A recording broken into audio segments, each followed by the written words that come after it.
Bem-vindo, bem-vinda ao canal de Relações de Trabalho para Líderes. Aqui você tem conteúdo novo toda semana, de forma prática e estratégica para você, líder, cuidar das suas relações de trabalho no seu dia a dia. Então, se você quer conteúdos como esse toda semana, curte, compartilha, se inscreve no canal que você vai receber a notificação aí no teu YouTube, joia? Então vamos lá, gente. Se eu pudesse dizer para vocês, líderes, o top 3 de temas trabalhistas que geram dúvidas, passivo trabalhista, problema de clima interno, problema no relacionamento sindical, tenha certeza, esse tema que eu vou falar hoje com vocês tá no top 3, tá? Então, esse tema gera muita dúvida, gera muito questionamento, pode parecer até situações simples, mas se torna uma grande complicação na sua gestão no dia a dia se você não estiver bem antenado com isso. Então vem comigo, presta atenção, porque nós vamos falar aqui hoje sobre jornada de trabalho, horas extras, banco de horas e intervalos.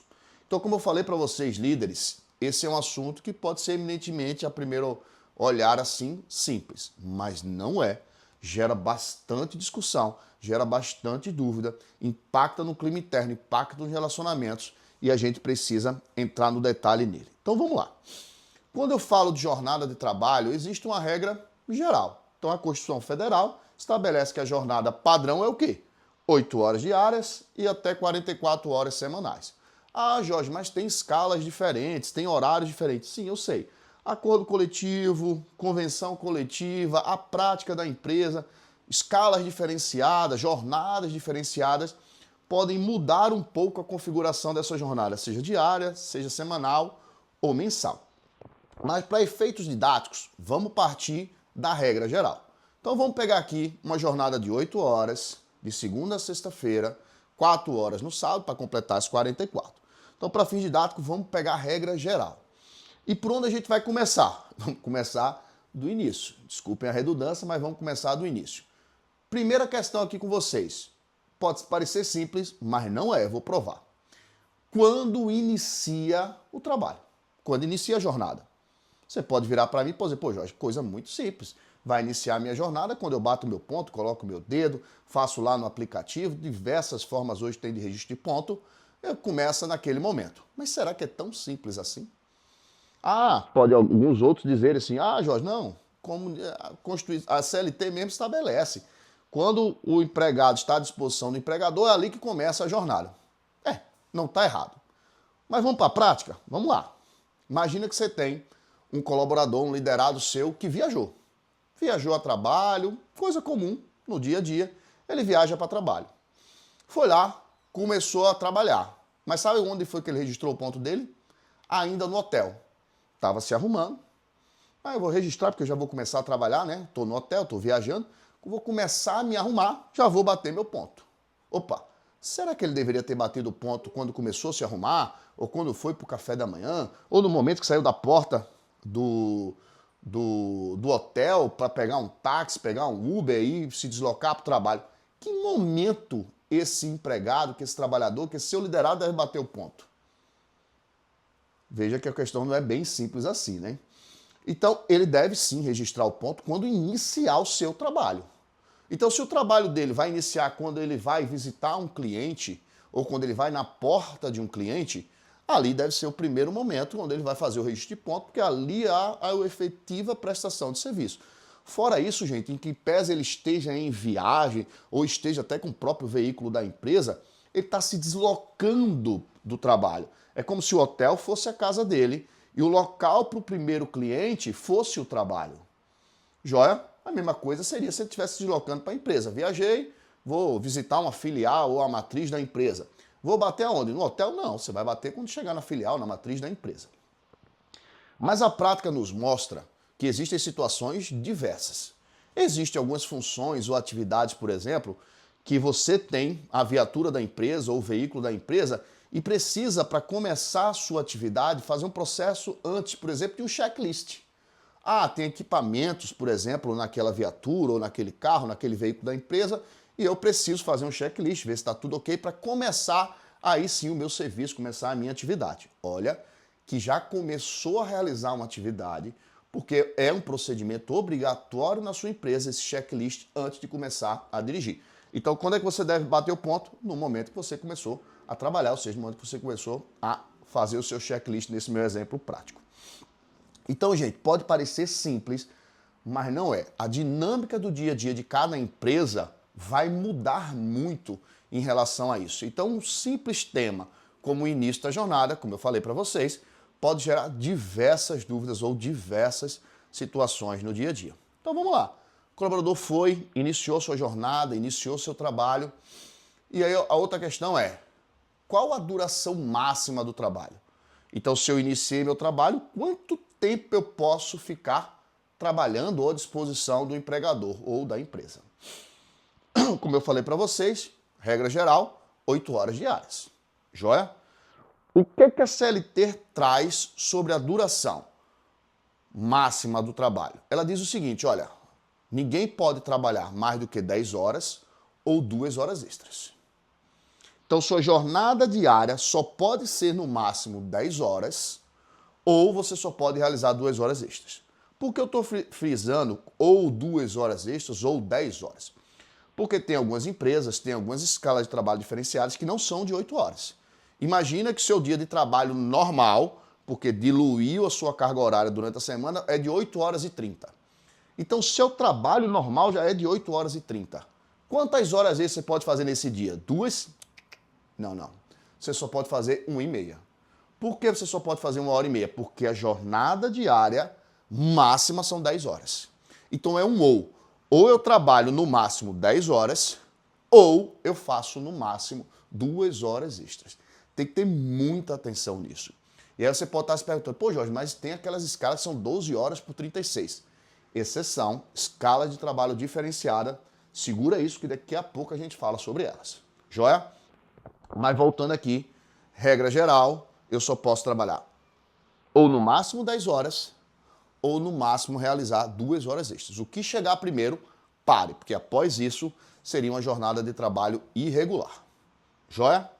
Tranquilo. Então vamos continuar. Se eu só posso fazer no máximo 10 horas no dia ou 2 horas extras, como é que eu faço a contagem disso? Porque veja só, acho que você vai concordar comigo, acho que vocês vão concordar comigo. É impossível uma pessoa bater o ponto ou começar a trabalhar todos os dias no mesmo horário. É impossível. É humanamente impossível. Inclusive, a Justiça do Trabalho, ela criou um entendimento que chamou de ponto britânico aqueles registros que as empresas faziam que eram em horários fixos.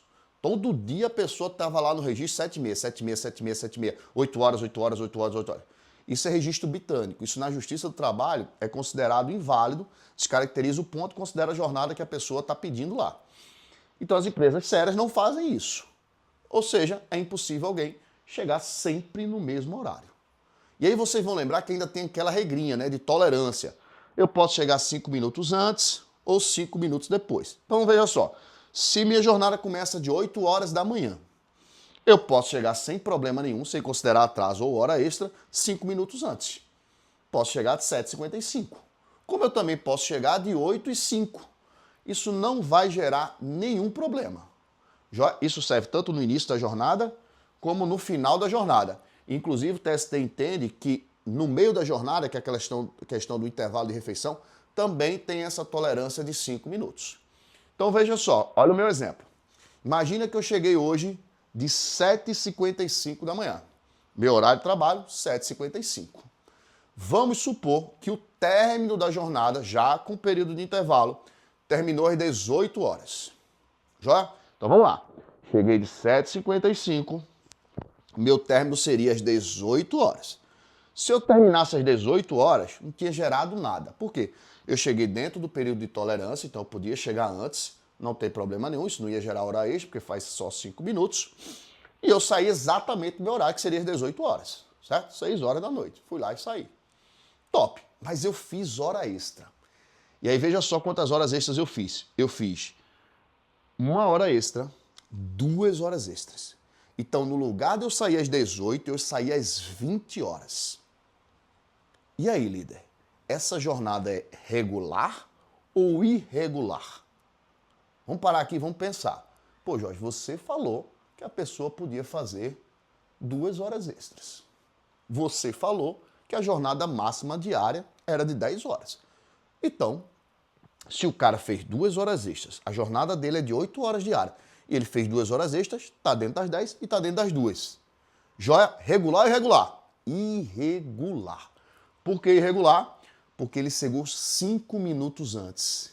Existe entendimento pacificado de que a tolerância de 5 minutos não se aplica em horas extras. Então, fica atento, líder, fica atento. Isso é uma grande dica, por quê? Porque geramos muitas infrações, ou as empresas no Brasil geram muitas infrações por aquilo que a gente denomina, ou pelo menos eu assim é que eu chamo, de poucos minutos. Por questão de 1, 2, 3, 4, 5 minutos. Termina gerando uma infração de jornada com diversas repercussões para a empresa e para a sua gestão que não deveria gerar. Então veja só, se o seu colaborador chegou 5 minutos antes, essa tolerância aqui no início da jornada não mais existe. Ela só vai existir se ele saísse às 18, que é dentro do horário normal. Mas se ele está em horas extras, não existe mais essa tolerância e ele trabalhou 2 horas e 5 minutos. Por via de consequência, cometeu uma infração de jornada e isso pode ser apontado dentro da sua gestão. Tá? Gera diversas repercussões. Fiscalização, denúncia no Ministério Público, denúncia no sindicato. Então o líder tem que ficar atento a isso. O que é que eu recomendo aos gestores na prática? Pô, Jorge, mas eu vou ter que ficar olhando on time o ponto de todo mundo naquele exato momento? Não, não, não, não. Combina com o teu time. Lembra do ditado? Combinado não sai caro? Vamos usar ele aqui. Combina com o teu time. Gente, ó, se precisar de horas extras, vamos fazer no máximo 1 hora e 40 minutos. 1 hora e 45 minutos. Por quê? Porque aí ninguém erra. Nem o colaborador fica tentando fazer o exercício. Eita, qual foi a hora que eu cheguei? A gente às vezes esquece até o que comeu, né? Então, foi que horas eu fui que eu cheguei? Ah, não sei direito, eu vou bater o ponto. Aí, pô, fração. Combina com o teu time. Vai fazer hora extra? Vai. Então, gente, olha, se deu 1 hora e 45 minutos, acabou. Acabou o trabalho. Por quê? Porque aí fica dentro de uma margem boa de 15, 20 minutos e aí ninguém erra e aí não comete infração de jornada. Joia? Então, top. Falamos do início da jornada, quando ela inicia, falamos da duração máxima dessa jornada de trabalho e agora nós vamos para onde, Jorge? Nós vamos para o seguinte, olha. Outra situação comumente no dia a dia da gestão que gera muita dúvida é o seguinte, pô, Jorge, mas existem situações emergenciais, existem situações excepcionais, existem situações até de força maior que vai precisar que aquele time trabalhe mais do que 10 horas, mais do que 2 horas extras. E aí? E aí, Jorge, o que é que vai acontecer? O que é que isso vai gerar? Olha, a CLT tem uma regra para isso, tá? Se aconteceu alguma situação imperiosa, que a lei chama de serviços inadiáveis ou casos de força maior, é possível sim prorrogar a jornada. Joia? Então, naqueles serviços que são considerados inadiáveis, a legislação diz, olha, nesses casos, inclusive, pode fazer até 12 horas. Então, ele aumenta o período, ele sai de 10 e joga para 12. Agora, se for em casos de força maior, aí não existiria nem limite. Mas aí vamos trazer para a prática, vamos tentar aqui exemplificar para vocês o que seriam essas situações de serviços inadiáveis e a questão envolvendo atividades ou coisas relacionadas à força maior. Vamos lá. E aí, claro, cada ramo de atividade vai ter um exemplo, vai ter uma situação excepcional. Mas imagina que você trabalha numa determinada indústria e aquele maquinário quebrou. E aí o pessoal começou a fazer a manutenção daquele maquinário e deu 10 horas, não terminou, mas se não conclui aquele tipo de atividade ainda naquele dia, o prejuízo para o equipamento ou o prejuízo para a empresa pode ser imensurável. Ou seja, pode colocar em risco o equipamento, pode colocar em risco a produção da empresa naquele determinado período, e aquele serviço que você não pode parar porque causaria esse prejuízo pode ser caracterizado como um serviço inadiável. Então, olha só. Então, Jorge, não é qualquer situação. Se houver uma fiscalização, você vai ter que conseguir comprovar efetivamente que a não manutenção daquele equipamento poderia ocasionar sérios prejuízos à produção da empresa ou até o próprio equipamento, que se não fosse consertado, precisaria de uma intervenção muito maior, que geraria perda de produção significativa, perda das atividades ou até de postos de trabalho. Então vai existir hipótese e você vai ter que comprovar no caso concreto que aquilo é um serviço inadiável. Então, líder, dica para você. Precisou prorrogar?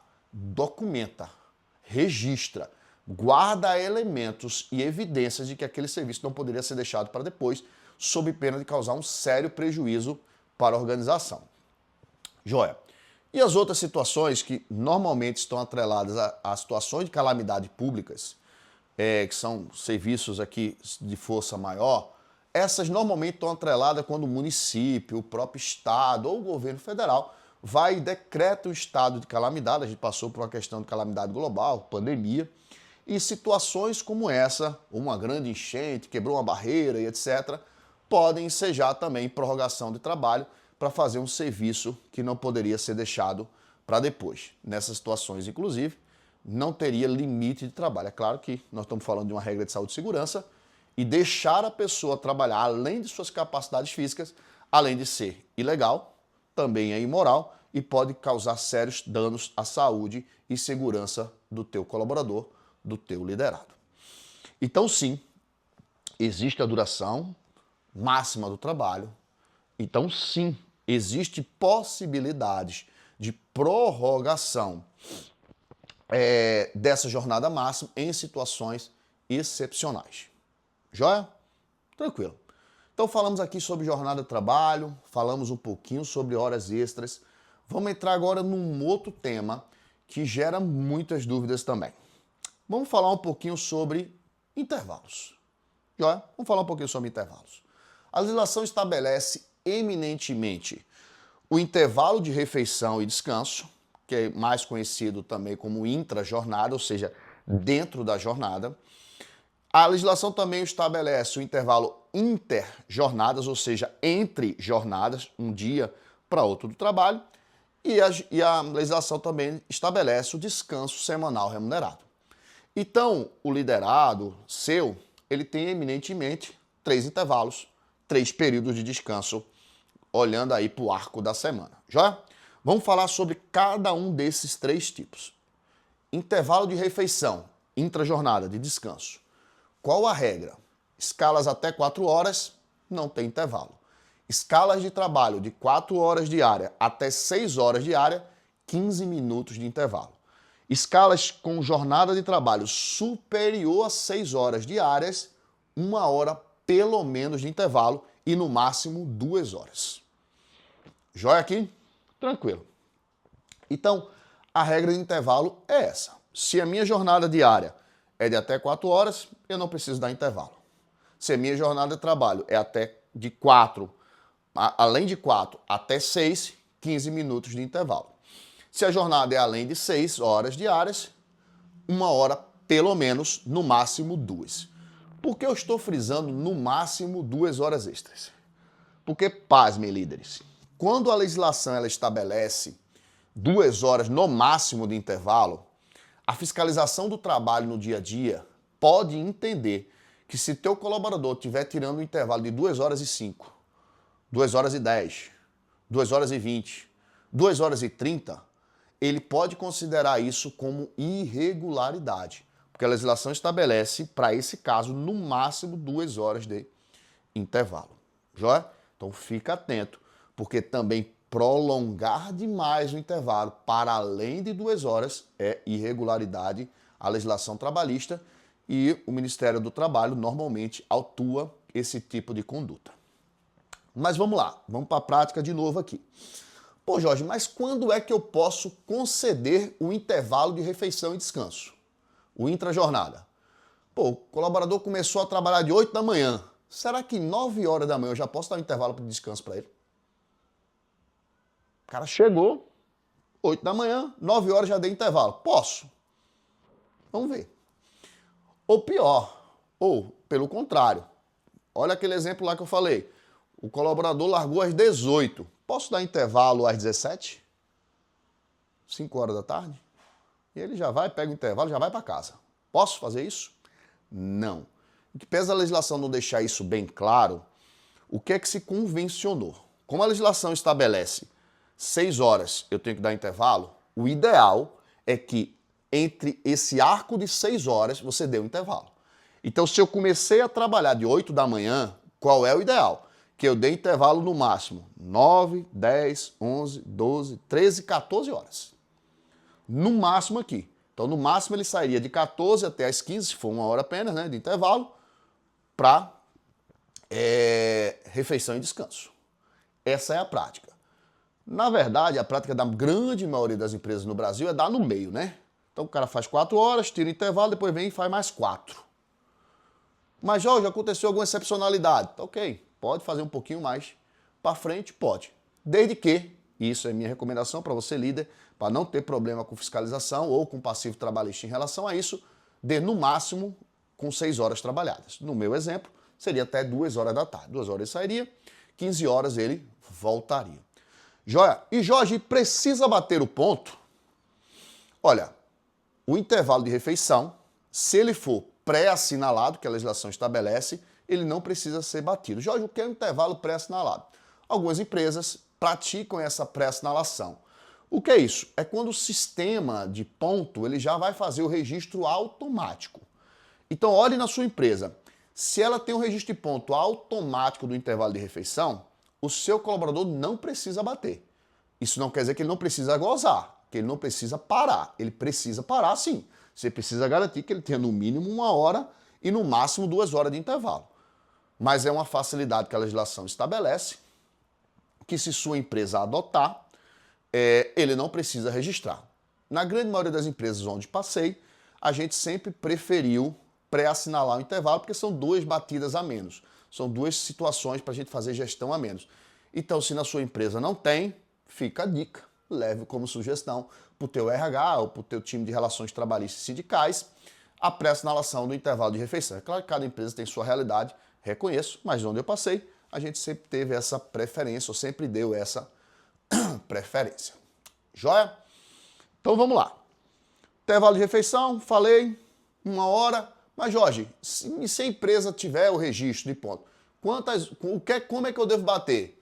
Deve bater 1 hora ou no máximo 2. Vamos supor aqui uma jornada acima de 6 horas, tá?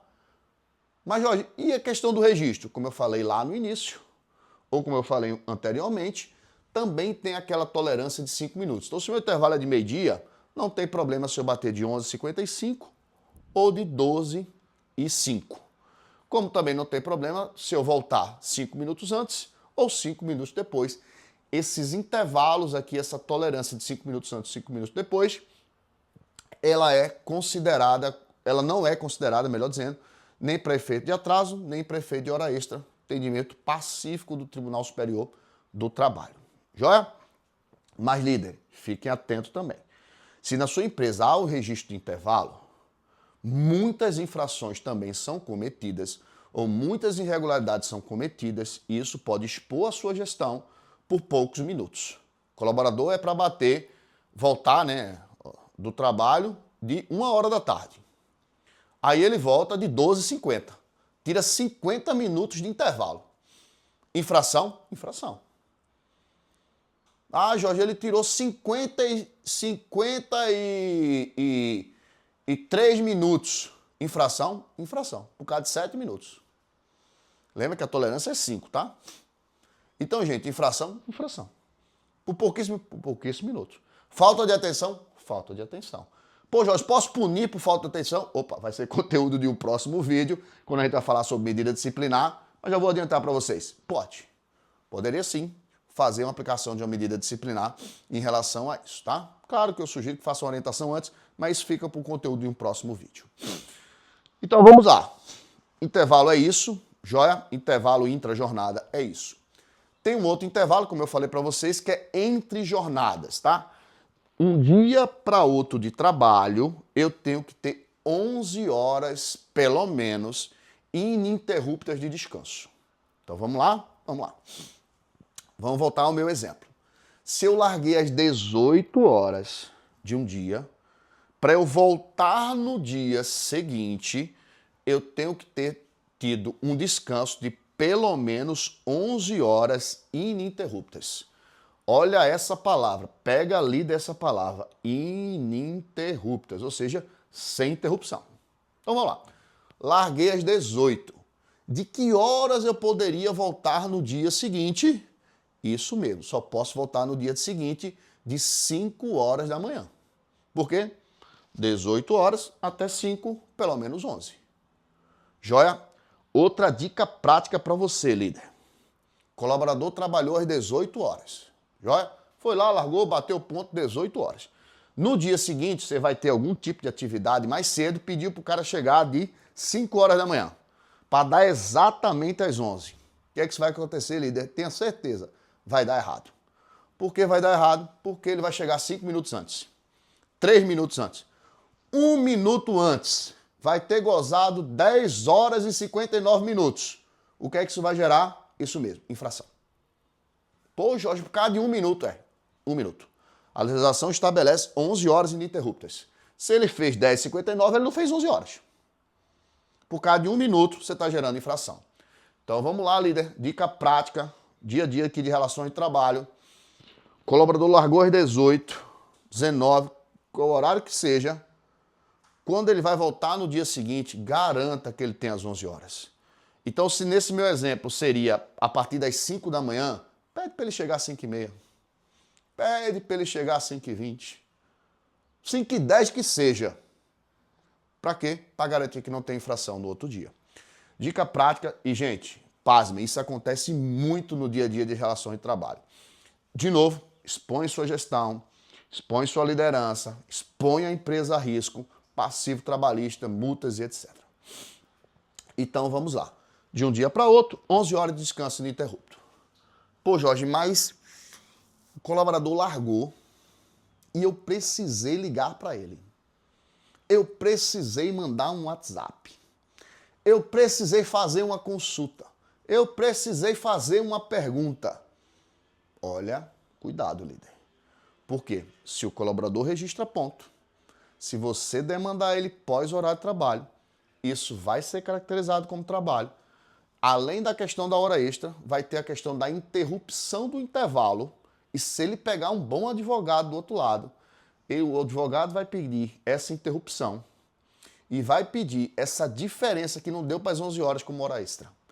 Então vê, além da hora extra pela ligação, pelos 20, 30 minutos que você fez ele trabalhar, ele ainda vai pedir a diferença do momento que interrompeu até completar as 11 horas como hora extra. Por quê? Porque ele não vai ter gozado as 11 horas de intervalo. Então, líder, fica atento a isso, porque isso pode descaracterizar o intervalo, isso pode gerar um grande problema para a sua gestão. Ô Jorge, mas foi uma situação excepcional, emergencial. Eu sei, acontece no dia a dia, mas isso tem que ser a exceção, não pode ser a regra. Sendo a regra, isso vai colocar em risco, isso vai poder gerar, sim, possivelmente, um passivo trabalhista e até um problema de clima interno, né? Porque se você aciona todo mundo sempre fora do horário de expediente, isso pode sim gerar um problema de clima interno, as pessoas podem dizer que não estão tendo descanso adequado. Então vamos lá, falamos do intervalo intra-jornada, falamos do intervalo inter-jornadas, entre as jornadas, e agora vamos falar do descanso semanal remunerado, o famoso DSR, que todo mundo diz, tem que ser no domingo. A legislação, na verdade, ela diz que tem que ser preferencialmente aos domingos. Então vamos lá.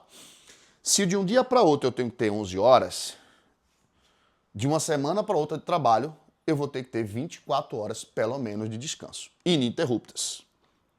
Então, se eu trabalhei segunda, se eu trabalhei terça, se eu trabalhei quarta, quinta, sexta e sábado, lembra lá do meu exemplo? 8 horas de segunda a sexta, mais 4 no sábado, o que é que eu tenho que ter? Eu tenho que ter agora o meu domingo de folga, que seria 24 horas, mais as 11 horas de descanso. Então, de um dia para o outro trabalho eu tenho que ter 11 horas e tenho que ter também naquela semana 24 horas. Termina tendo que ter aí o quê? 35 horas de descanso. Então, eu só poderia voltar a trabalhar pós 35 horas.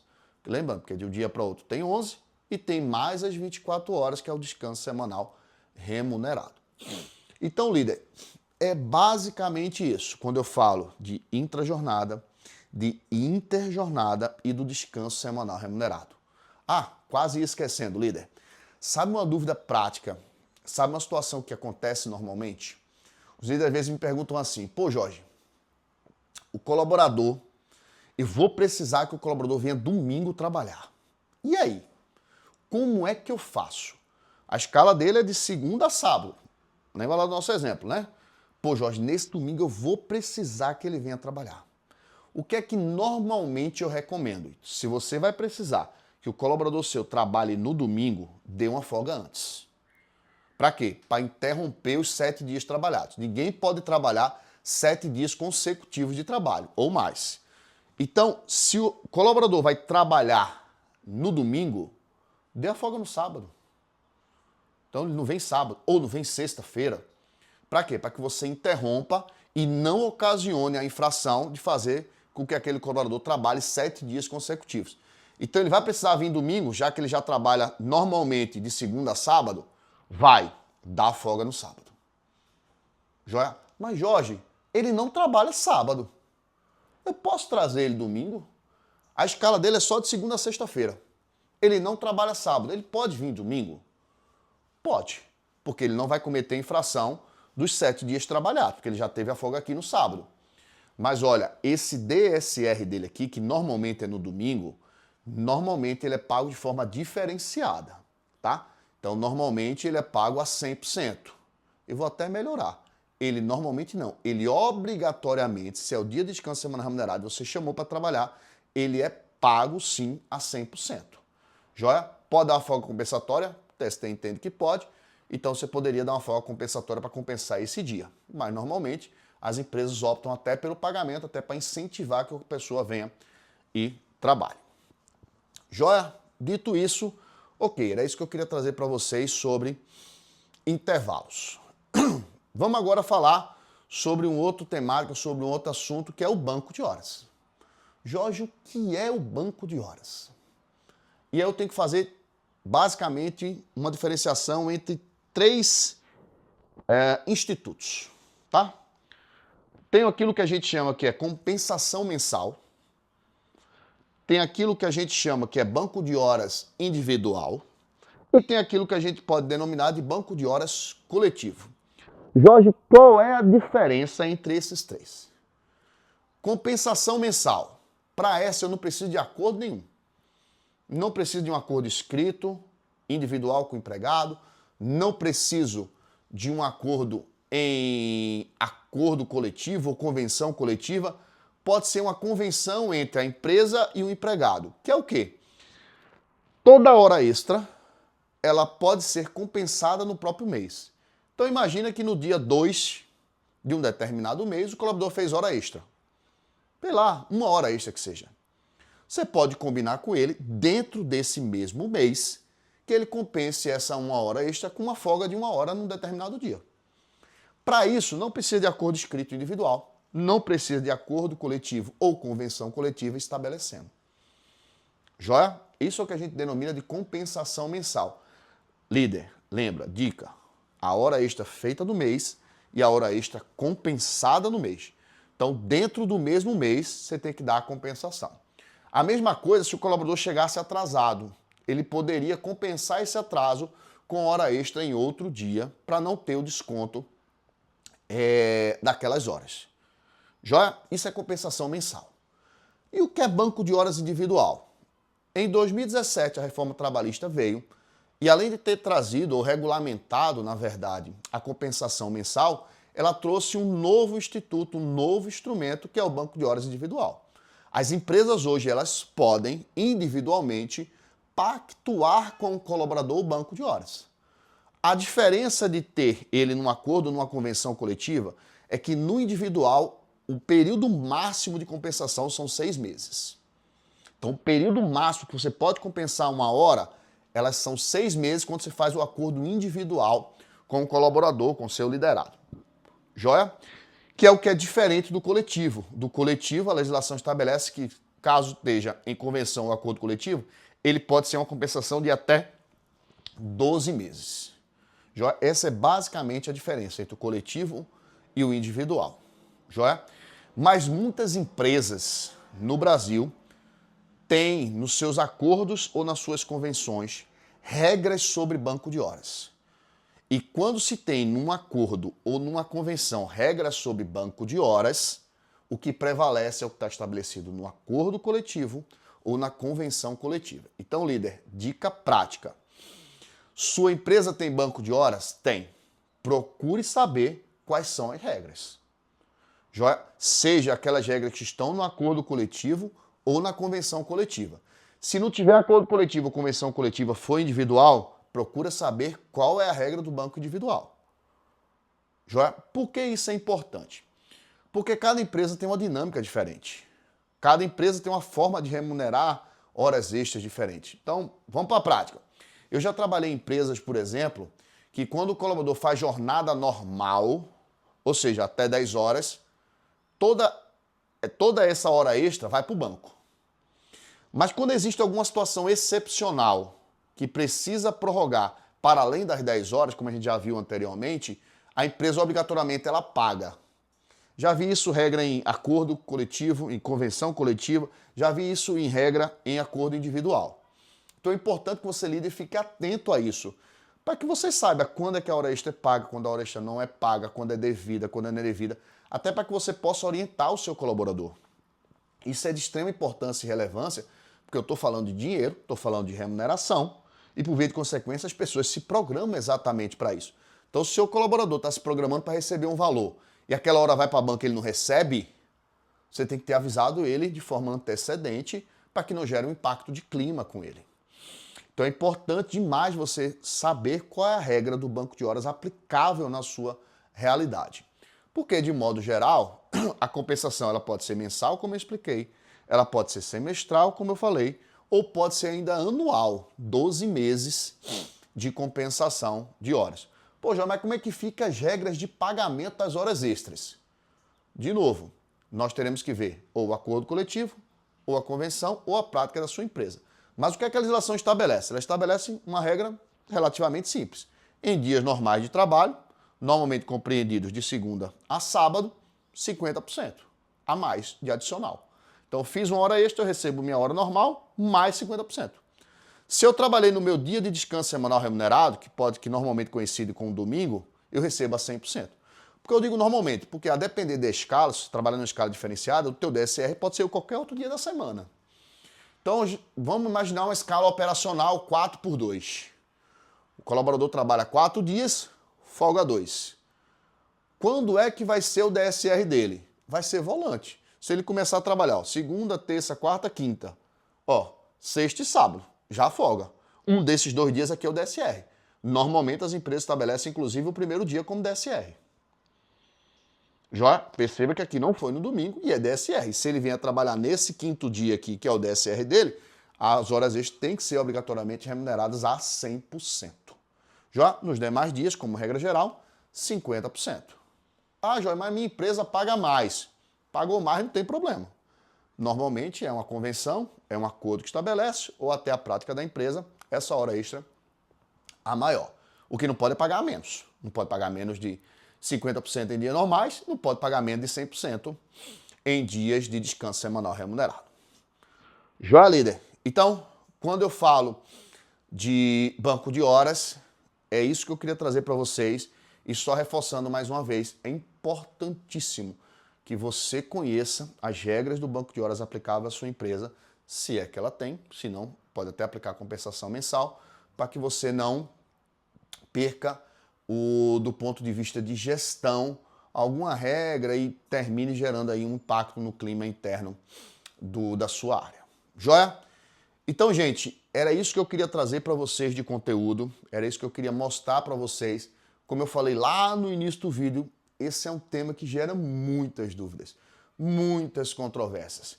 Então, se você, líder, na prática, ainda ficou com alguma dúvida, me procura, manda um e-mail para mim. Eu vou deixar aqui na descrição o meu contato para que você possa entrar em contato comigo, tirar a dúvida prática da sua empresa. Vou ficar à sua inteira disposição para que você traga o seu caso prático, sua situação do seu dia a dia, para que eu possa tirar essa sua dúvida. Então, gostou do conteúdo? Como eu te falei, se inscreve no canal, curte, compartilha, que aqui tem conteúdo novo, como você viu aí, prático, de gestão para o teu dia a dia toda semana.